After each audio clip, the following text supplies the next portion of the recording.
Hello, this is Roger Capello bringing you my week at the club. And in the never-ending quest for the best interface, I'm trying out something new this week with my iPad, capturing the video and using Stockfish as a tool on my iPad to analyze the game with. We'll see how that works.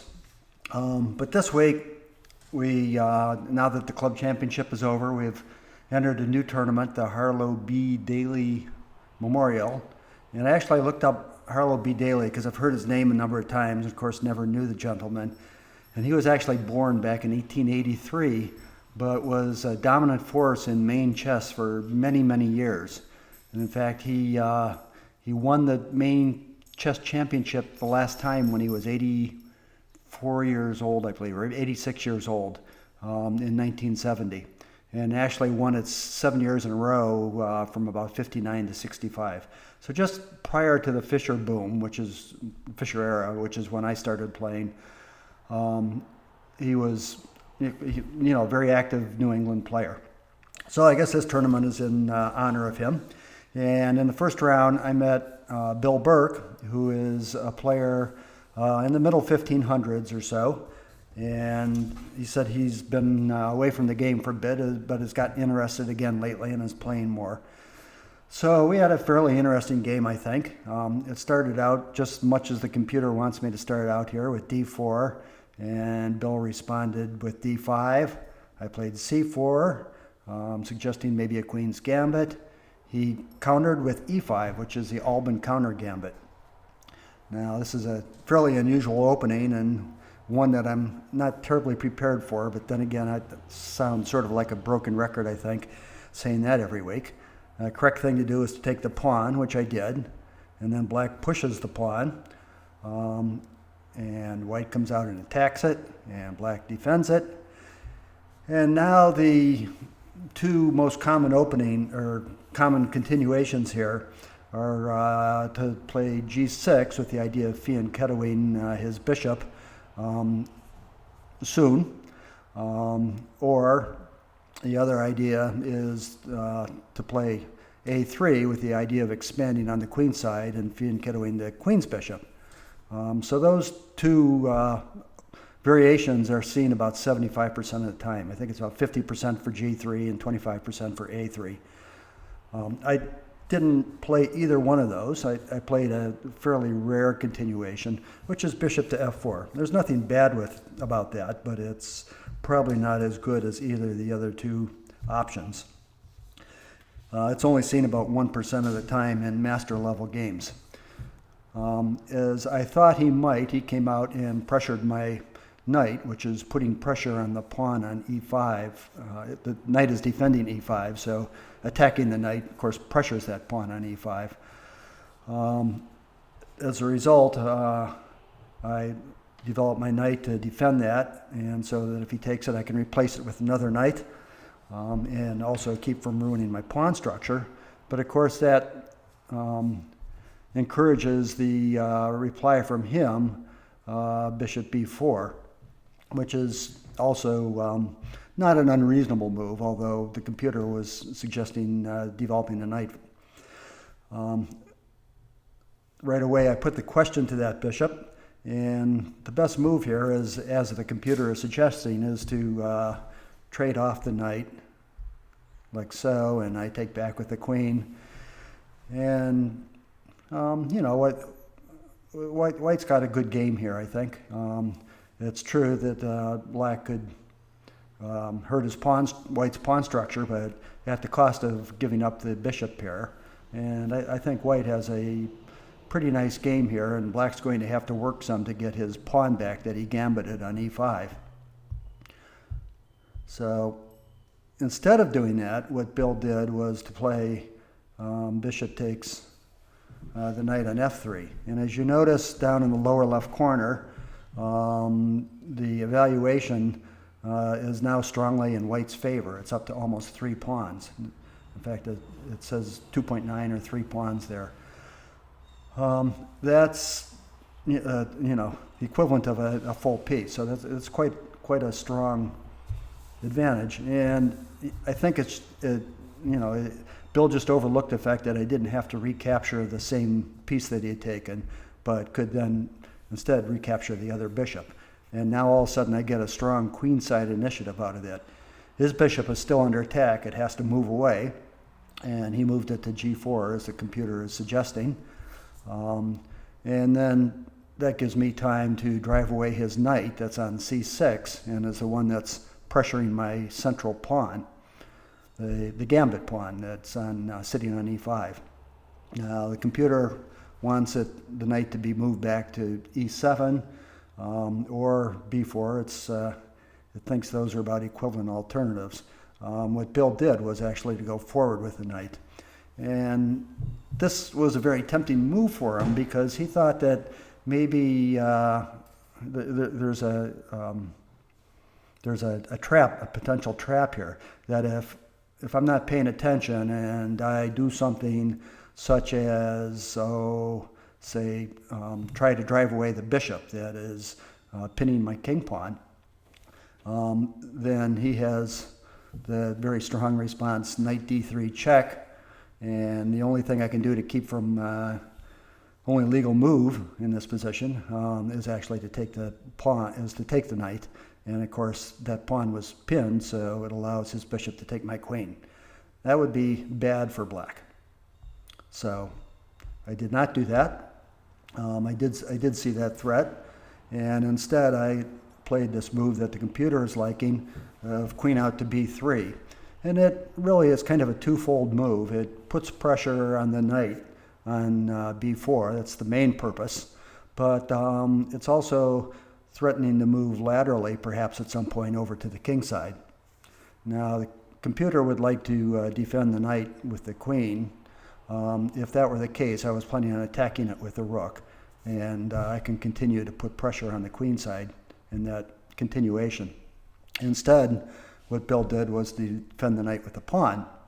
And that would be strong, and he could keep it there, be a very strongly posted knight, were it not for the fact that I can take on passant. And after I take on passant, the knight's not defended. He has to recapture that pawn with the knight and go backward. Okay, now after I did that, after he does this, I went into this very strong square e4, and it's a beautiful square because it's threatening now to go up to d6, checking the king and making it move, and there's nothing that black can do about it. There's no way for him to get another minor piece or a pawn to protect that square, and of course the queen is much too valuable. The computer is suggesting just going ahead and simply developing for black. I think that makes sense, playing the knight to g knight to e7. Instead, Bill basically lost a turn, or even a little more than a turn, by coming out with the knight and attacking my queen. Now, this is actually very bad. As you can see down in the evaluation, it's jumped up to +7. And it's because there's a strong reply, which I didn't see, of playing the queen laterally across to attack the bishop. And I was so fixated on the fact that this knight is nearly being lost on the queen side that I went ahead and continued to play on the queen side. But if I had done what the computer is suggesting and come across the board to attack the bishop, now if that bishop moves, the pawn on g7 is gone, and the rook in the corner is going to follow shortly thereafter. So black has to defend the bishop with a pawn, but now that bishop is basically pinned. It can't move, and I can just attack it with the pawn. And he really can't do anything about that. His best play is just to go ahead and win a pawn on the other side of the board, or maybe a couple of pawns. And then play might follow something very much like this, with the queen coming out, and now the knight comes in and checks, and there's a trade, and all of a sudden we have a position that is really dynamite for white. It's very strong, but this all didn't happen. And instead, when he attacked, I just simply came up and checked, threatening to win the knight now because the rook and the queen both attack it. And the only way to keep from losing that knight is for him to drop back with it to c6, which he did.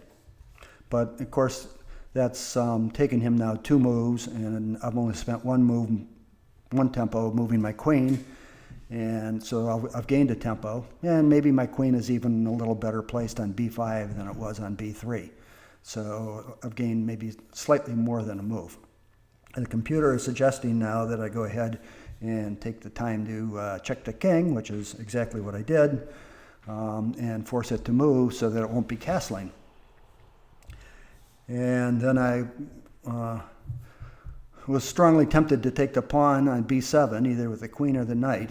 But I took time out with a move that maybe could be debated, but in fact, I thought about it for quite a while and finally decided to go ahead and do it, which was to do something about this bishop that's on g4. I would like, at some point, I really need to develop this pawn that's on e2, but I was afraid if I did that immediately that the bishop now is controlling this wide open diagonal, and I didn't want to do something such as, well, say black made a move such as playing the pawn up to chase the bishop away, because now I'm weakening my king's position even further. So in order to try to get to a stronger position on my king side, I played pawn to h3, which makes the bishop declare its intent. Now, I thought there was a chance that he might drop it back to h5, staying along that diagonal. That would have been fine with me. Now the bishop's no longer over on the king side working. It can't come to back to the center and assist in the defense of the center. And the computer's screaming out for e6 already, moves like that, because the bishop is no longer along this light square diagonal. Also, if I had to, at some point I could even play g4 and drive the bishop away in a single move and play my bishop then to g2 and castle. So, there were various ideas if he went back there.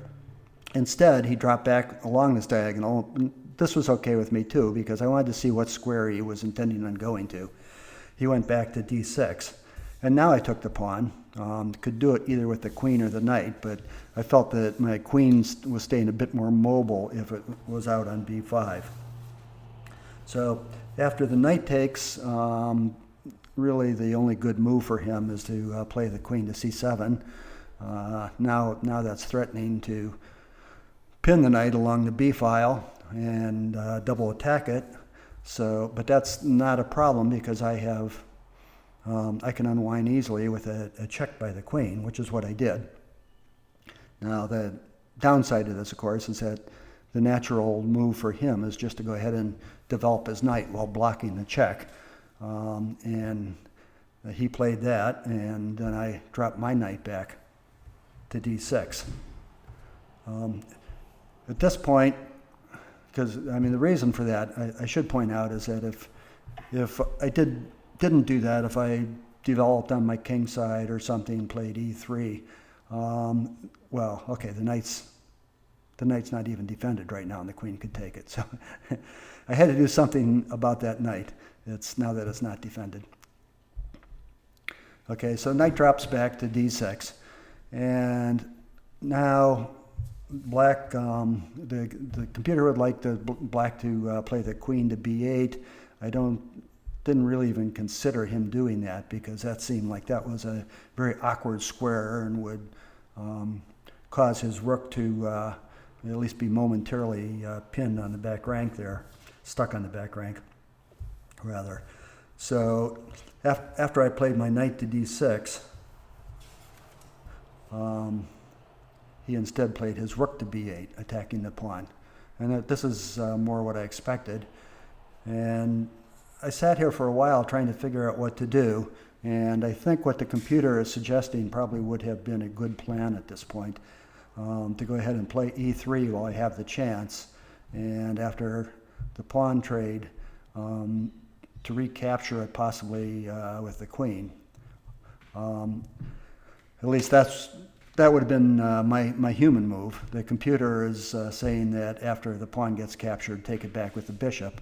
But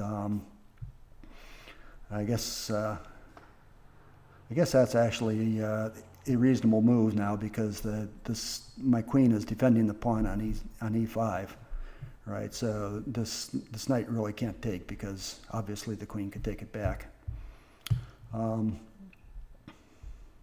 So e3 would have been a reasonable thing to do at this point. It's not in fact what I did.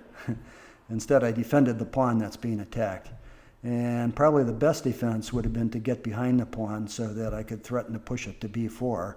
But black does have the response of rook b3, kind of hemming in the pawn and keeping me from developing easily. So instead, what I did was to play rook b2, even though I had some misgivings about that move. It is less flexible in that pawn can't move forward easily now. But it does keep pressure on black's pawn that's on a7, on his isolated pawn. So that seemed to me to be a reasonable compromise. After I did that, he played queen to b6, offering a trade of queens, which for me was fine at this point because I'm ahead in material.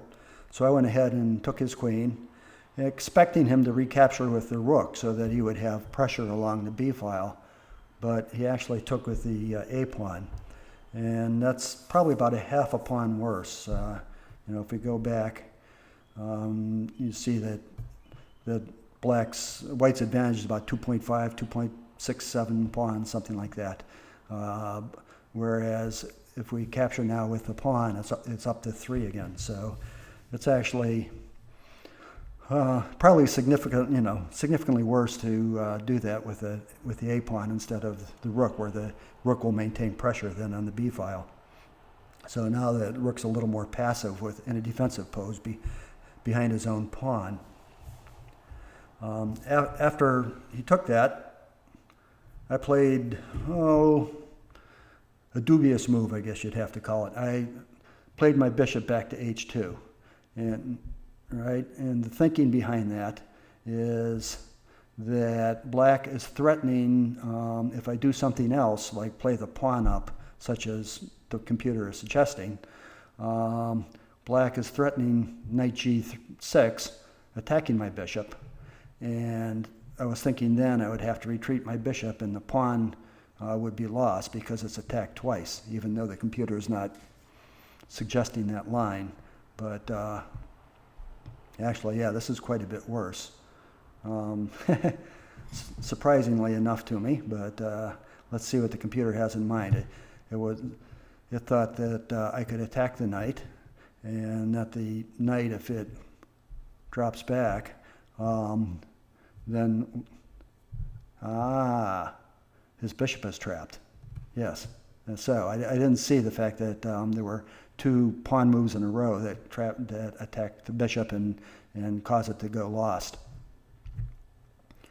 So that's the main reason not to allow that's being prevented.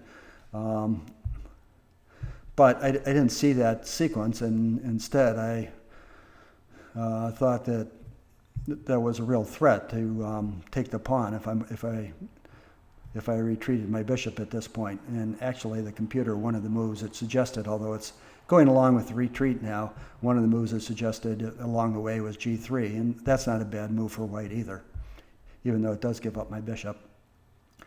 So seeing this illusion, thinking that the knight was actually threatening to come to g6 and would really win the e-pawn, I didn't play g3, or b3 rather, but instead retreated my bishop immediately.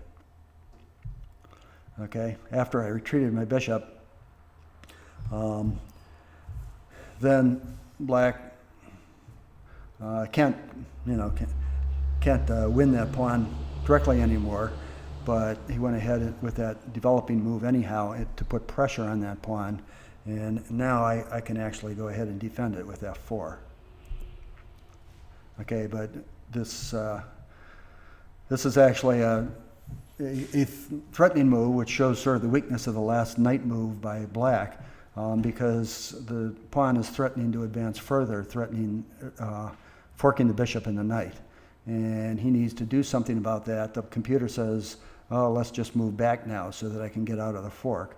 That's not what Bill did.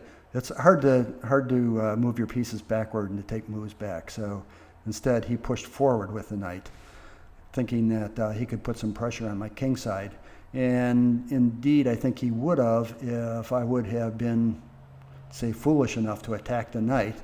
Then he could have come in with it to f5 and at least traded it off for my strongly posted octopus knight on d6. But I don't need to attack his knight. Instead, I can just bypass it and go to g4, and then that keeps his knight nicely hemmed in. His knight can't go to f5 anymore. I control that square. And after I did that, he actually made the move that the computer is suggesting, interestingly enough. After the game, we analyzed, and Bill and I did, and also Tony Cicilline, who's another expert, joined in with us. And I tried to convince them about the strength of the move I was fearing at the time. I really thought that Bill would play h5 and that he might get some pressure along the h-file because my bishop and rook that are uncomfortable here down on h2 and h1. So if I did something, time-wasting moves, say just develop my pawn on the queen side or something, I was, this is actually losing the g-pawn, right? He can just go ahead and take it. So that's kind of a foolish time waster. And if I push the pawn like it wants, and that changes the nature of the position.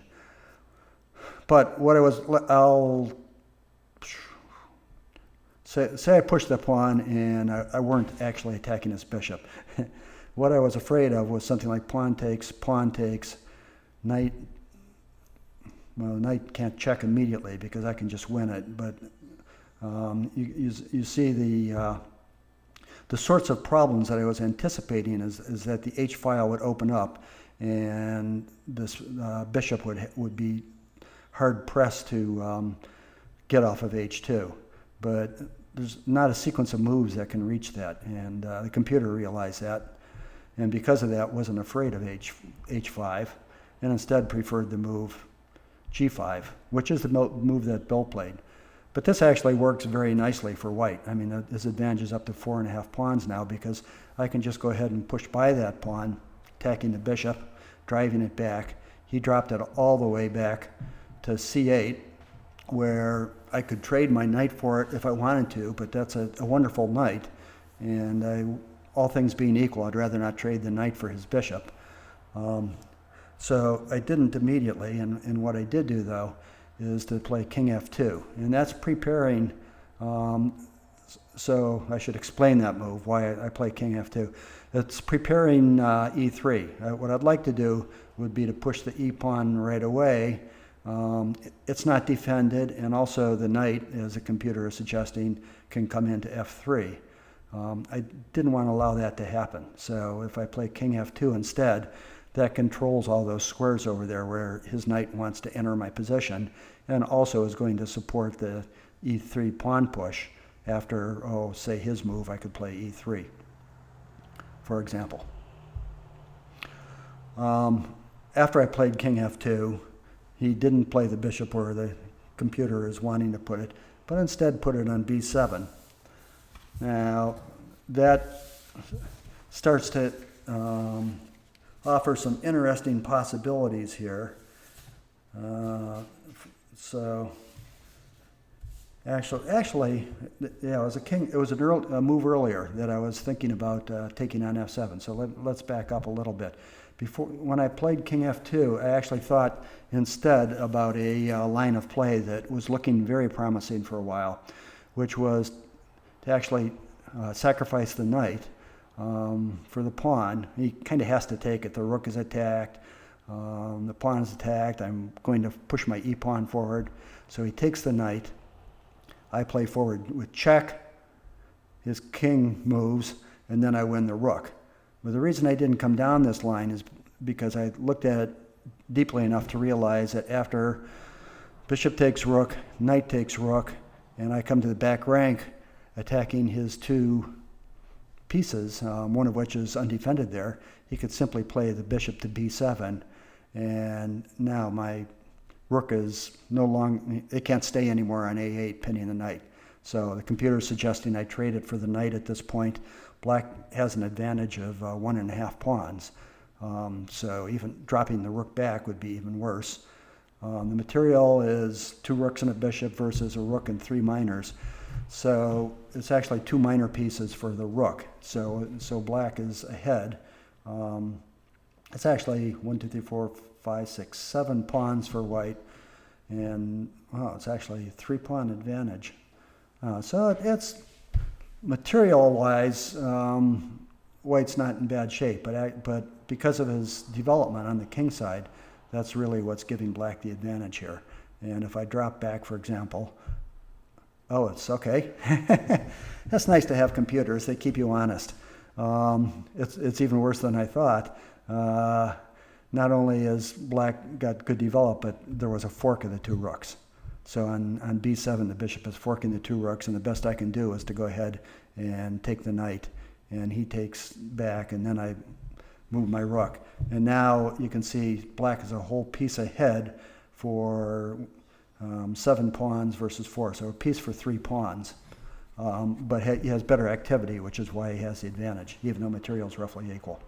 So sorry that for the diversion. That was a long sideline that I looked at during the game. Decided not to go in for it, thankfully, and instead played the king to f2 move, which worked out better. And after the king to f2, he played his bishop to b7. Now he is threatening to go somewhere with his knight and attack my rook, although of course I have this counterattack of his rook if I push my pawn the way the computer is suggesting, and then the knight could trade off for the bishop. So that line of play might go something like e6, let's see, if he takes the pawn, then I take the bishop, and if he moves his king as is being suggested here, okay, I would have thought that I would just go ahead and cash in on the exchange, but the computer actually likes moving the knight even better because for unclear reasons, I guess. I mean, this knight is locked out of the game. That's on h4, so effectively he's down a piece there. But I would have thought the exchange of the piece would have been a better move in that position.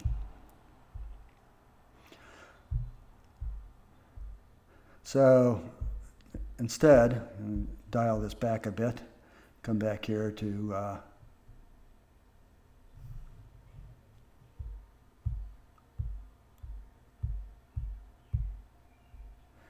bishop, after he plays his bishop to b7, instead of e6, which I did not play,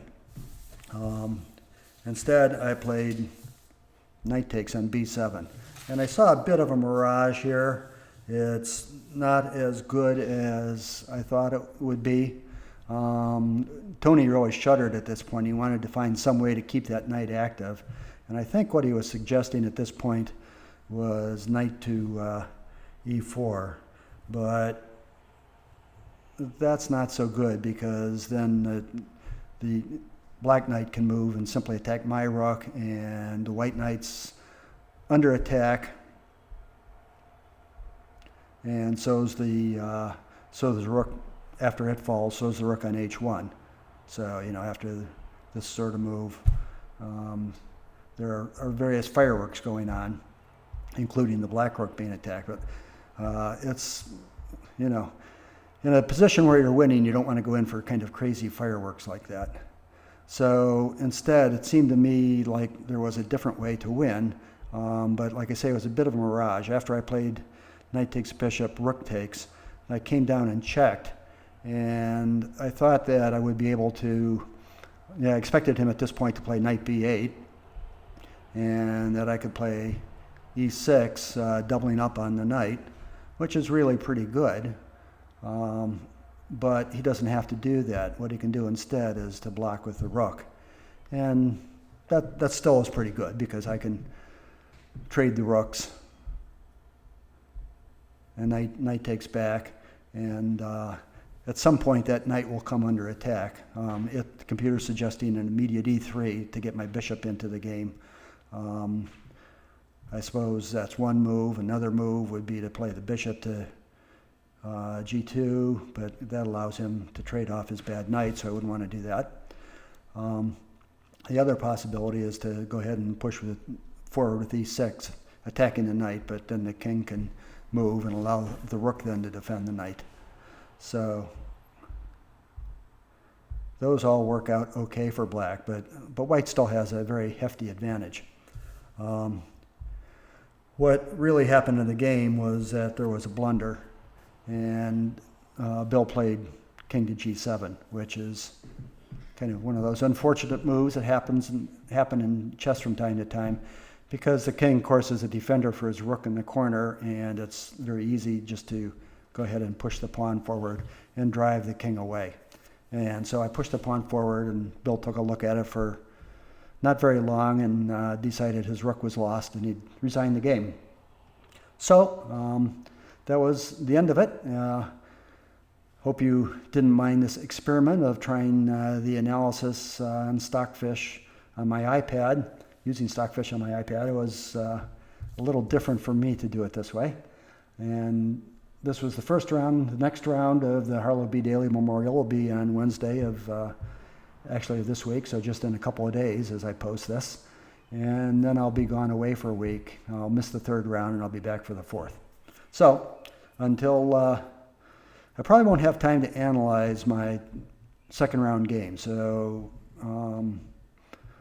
this will probably be my last game that gets posted for a few weeks here until I return from a vacation trip. And until then, so long. Have fun playing chess. Bye-bye.